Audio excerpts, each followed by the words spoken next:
croyez qu'être gastronome est un atout dans le cadre des repas professionnels? Ouais, je pense que c'est un vrai atout parce que ça permet de briser la glace, parce qu'on va parler de ce qu'on mange là-dessus, parce que j'en ai pas parlé aussi, mais c'est vrai que il peut y avoir le moment de négo à table, mais aussi le moment aussi de fêter le moment après la signature d'un contrat, de partenariat, de levée de fonds, dans notre secteur. Et c'est des moments conviviaux où ça va vraiment marquer la suite de la collaboration. Donc le fait de pouvoir de parler des plats, on peut parler d'un autre restaurant, d'une expérience. Voilà, je pense que c'est quelque chose en gros qui alimente la conversation là-dessus. Et on sait qu'en France, voilà, on sait qu'il y a des pays, manger c'est plus utilitaire. En France, c'est vraiment un plaisir important, on va dire, dans la culture qu'on a, quoi. C'est un élément même de soft power qu'on voit voilà, partout dans le monde. J'avais une question, Denis, sur cette loi anticorruption. Oui. Quel est, selon toi, l'impact de cette loi sur les repas professionnels, comme tu as vu l'avant et l'après? Bien sûr, c'est très important. Alors d'abord, qu'est-ce que c'est que la corruption? Non mais en 2 mots, ça consiste à donner de l'argent ou un avantage à un client pour qu'il achète vos produits ou vos services, non pas en considération de la qualité de produits et des services, mais en fonction des avantages qu'il va en tirer individuellement. Une petite définition, ça ne mange pas de pain. Les sanctions sont quand même très élevées pour une entreprise qui ferait de la corruption. Elle pourrait être interdite de répondre à des appels d'offres pendant X années. Elle aurait une amende de X% de son chiffre d'affaires. De tête, ça doit être 3%, me semble-t-il.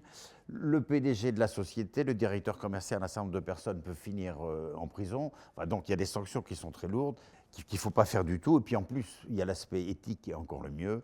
On ne pratique pas ce genre de choses parce que ce n'est pas éthique du tout.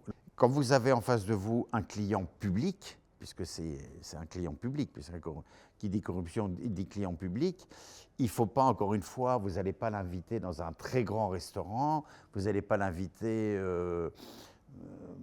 à un spectacle ou au Parc des Princes avec Petit Four, Majorette et compagnie, parce que ça donnera l'impression, évidemment, que vous faites ce qu'il faut pour qu'il achète les biens chez vous. Ça ne marche pas comme ça, donc il faut... Ça, c'est à proscrire complètement. Est-ce que ça a un impact au niveau des restaurants? La réponse est oui. Vous ne pouvez pas inviter 10 personnes dans un 3 étoiles à Paris. Et avant, tu pouvais le faire dans les années 80, par exemple? Il y a des choses qu'on pouvait faire au niveau restauration dans des limites, je dirais, dans des limites raisonnables. Voilà, dans les années 80, dans des limites raisonnables. Mais nous, nos clients achetaient nos produits et services en fonction de la qualité, pas parce qu'on les invitait dans un 3 étoiles. Comment justement éviter qu'une invitation puisse être mal interprétée? Parce que de plus en plus, les entreprises imposent un code éthique à leurs salariés pour qu'ils payent leur propre addition, éviter d'être invités. Quels conseils vous pouvez donner pour justement inviter et organiser un repas qui soit bien considéré Vous pouvez inviter un client dans un restaurant, même un client public, mais si le restaurant si c'est raisonnable, si vous l'invitez dans une brasserie, vous négociez le matin, vous allez au restaurant le midi, dans une brasserie, il n'y a pas de problème. Tu parlais de... Il n'y a pas de chiffre, je ne vais pas vous citer un chiffre, c'est 40, 50, 60 euros, etc. Mais vous n'allez pas acheter un client pour 50 euros. Alors vraiment, vous l'achetez pour un plat de lentilles. Ça, je veux dire, ça paraît normal d'inviter quelqu'un, un client à déjeuner, ce n'est pas un problème. Je dirais, il faut que ça soit raisonnable. Il ne faut pas, encore une fois, le client ne va pas vous acheter vos produits parce que vous lui faites une entrecôte marchande vin le midi, quand même, ça serait quand même grave pour lui. Hein. Et pouvez-vous partager chacun un repas mémorable dans votre activité professionnelle? Nous, au début, avec Frédéric, mon associé, on appelait les restaurants du quartier là-dessus. Et petit à petit, en fait, on a voulu aller vraiment s'adresser au groupe de restauration. Il se trouve qu'il y a la Felicita, là, qui est pas loin d'ici, à la station F, qui nous a contacté en urgence lors de leur ouverture pour avoir des gros besoins. Donc là, c'est la première fois qu'on a eu vraiment un restaurant qui nous a fait vraiment des ventes de beaucoup de besoins. C'était 40 personnes par jour, donc c'était vraiment pendant tout l'été de leur ouverture. Et après, on s'est dit, on va vraiment faire un focus commercial sur les groupes de restauration ou d'événementiel là-dessus. Et donc c'était entre 2018 et 2019, donc vraiment, on a vraiment accéléré là-dessus avec des personnes dédiées chez nous. Et on avait fait un déjeuner vraiment justement avec un client pour bien définir les contours, un client événementiel sur tout un été. C'était mémorable dans le sens où ça nous a mis dans une nouvelle dimension derrière, quoi. Mais moi, je veux parler d'un mauvais souvenir. où ça sera plus marrant. J'avais une responsable juridique qui était une femme, c'est important de le savoir, avec qui ça se passait très bien, c'est pas le problème.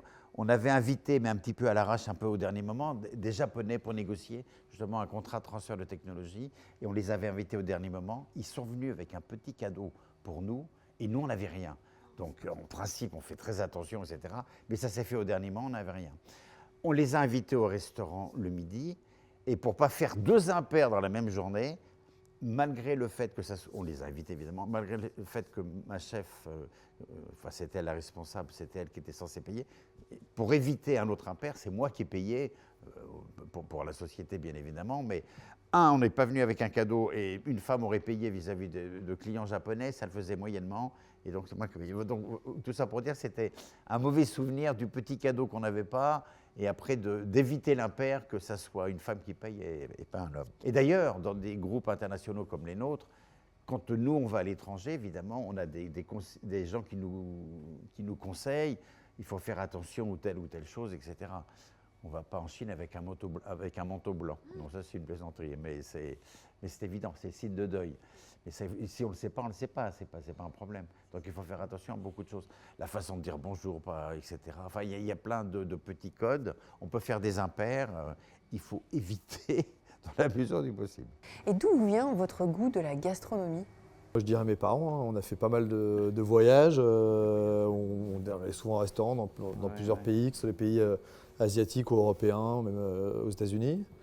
Et puis à Paris, on allait souvent au restaurant, donc on avait vraiment cette culture. Et moi, donc je viens du digital, mais avant de monter Extra Cadabra, je réfléchissais quand même avec des concepts de resto, moi ça m'a quand même intéressé. Et entre autres, je réfléchissais avec un copain qui a depuis monté un resto qui s'appelle Echo, qui est un restaurant californien dans le Sentier. Mais voilà, donc voilà, la restauration pour moi, c'est vraiment quelque chose qui a été développé, je pense, par la famille là-dessus, qui est très fort. Face à la concurrence, qu'est-ce qui te démarque et pourquoi un client te choisit ? Nous, on a un fonctionnement assez spécifique, c'est que chez nous, en gros, le client va faire une demande de candidat, d'extra ou CDI, et ensuite les candidats postulent et le client peut choisir. Donc vraiment là, on offre nous la possibilité vraiment aux clients de pouvoir choisir des candidats. On sait que dans la restauration, c'est quand même très important, ça dépend de l'ambiance du resto, le type de resto là-dessus. Et ce qui fait qu'aussi, l'extra, quand il va travailler dans un restaurant, il a été choisi. Donc il arrive, il a été un peu désiré là-dessus, donc c'est quelque chose qu'on essaie de travailler et qui nous différencie pas mal. Aussi, nous, on fait de l'extra et du CDI. On est les seuls à faire ça. Donc c'est vraiment, on répond à tous les besoins du client et des candidats, donc on fait ça là-dessus. Et aussi, justement, au niveau relationnel, on en parlait avec les déjeuners, des choses comme ça, mais même au téléphone, on a vraiment une équipe service client, CSM quand même assez poussée, même si on a un outil digital. On tient vraiment au lien humain, on a vraiment développé ça. Chaque client a un numéro spécifique d'une personne de l'équipe. On a un service, service support pour les candidats très développé aussi. Donc voilà, je dirais que nous, c'est vraiment travailler le côté justement humain, relationnel, même si c'est du digital. Voilà. Question bonus que je pose à tous mes invités. Si vous étiez un goût, un plat ou une texture, que seriez-vous et pourquoi ? Par contre, il y a une autre question. Vous êtes sur votre lit de mort, vous allez mourir dans 1 heure. Qu'est-ce que vous allez manger ? Des huîtres. Voilà. Bon. Je réponds à la question que vous ne m'avez pas posée, mais un plat, un fromage, je serais le Saint-Nectaire, qui est le meilleur fromage du monde, et un plat, je répondrais des huîtres. Voilà. Moi, je dirais un confit de canard avec des pommes salardaises. Voilà, parce qu'en gros, je trouve que c'est pas mal parce que tu parlais de texture, mais je trouve que le confit de canard, ça peut être un peu grillé, en même temps c'est fondant. Les pommes de terre, ça peut être pareil, grillé un peu croquant et fondant à l'intérieur. Donc... Génial. Bon. Merci beaucoup, messieurs, de votre temps et pour cette super interview. La gastronomie est une compétence relationnelle. Découvrez mes ateliers d'initiation et de perfectionnement au repas professionnel. On n'a pas 2 fois l'occasion de faire une première bonne impression.